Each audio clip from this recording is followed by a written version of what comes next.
Smile naman dyan mga kapuso dahil ngayong araw ang International Day of Happiness. At ang tanong natin sa ating mga ka-hashtag 24 oras, ano ang sikreto mo para maging masaya?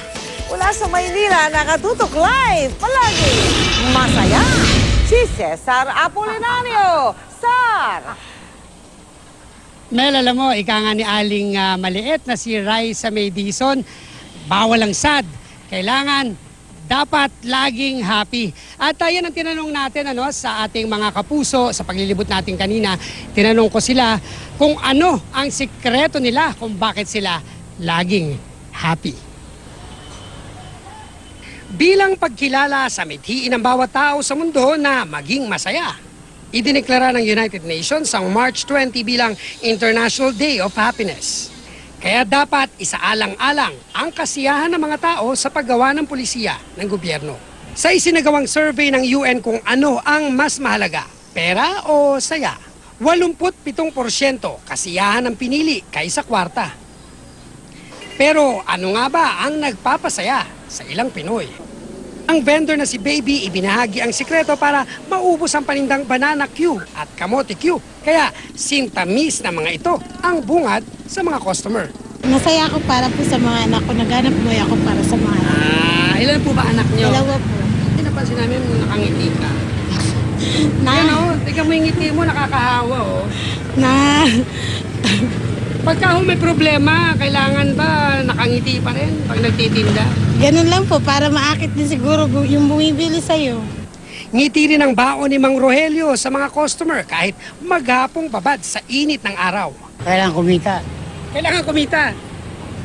Kamusta ho ang kita nyo ngayon? Ang dami nyo ng tinitignan nyo lang itong coins. Masaya na. Ano naman kaya ang sikreto ng mga kababayan nating nangangapa sa dilim o yung mga hindi nakakakita ng mga bagay na maganda para maging masaya? Gaya ng masahista na si Ranulfo. Parang nasa puso ko lang maging masaya. Nasa puso nyo? Iniisip ko lang po na ganito, may pag-asa ako, ganon. Ang kasamahan niyang si Aling Luz Biminda hindi rin halos makakita pero masaya pa rin siya. Tumawa lang ng tumawa, nabubuhay ang tao. Ang ilang netizens kinatuwaan din ang paglahok sa 100 Happy Days Project. Ang challenge, kunan ng litrato ang mga bagay, maliit man o malaki, na nagpapasaya sa iyo sa loob ng 100 araw. Ang isang NGO na katuwang ng UN may 10 tips para mas maging masaya. Kabilang sa happy tips ang pagiging mapagbigay, pagpapahalaga sa pamilya at kaibigan, pag-exercise o pag-aalaga sa sarili. Hinay-hinay rin daw para ma-appreciate kung gaano kaganda ang mundo, matuto ng mga bagong bagay, tanggapin ang sarili dahil walang perpektong tao at hanapin ang kahulugan ng buhay. Mel, alam mo, para mas maging masaya tayong lahat, lalo na kung may problema tayo, kasi hindi naman lahat ay perpekto, lahat tayo may kanya-kanyang problema, lalo na sa pamilya, trabaho, sa mga kaibigan.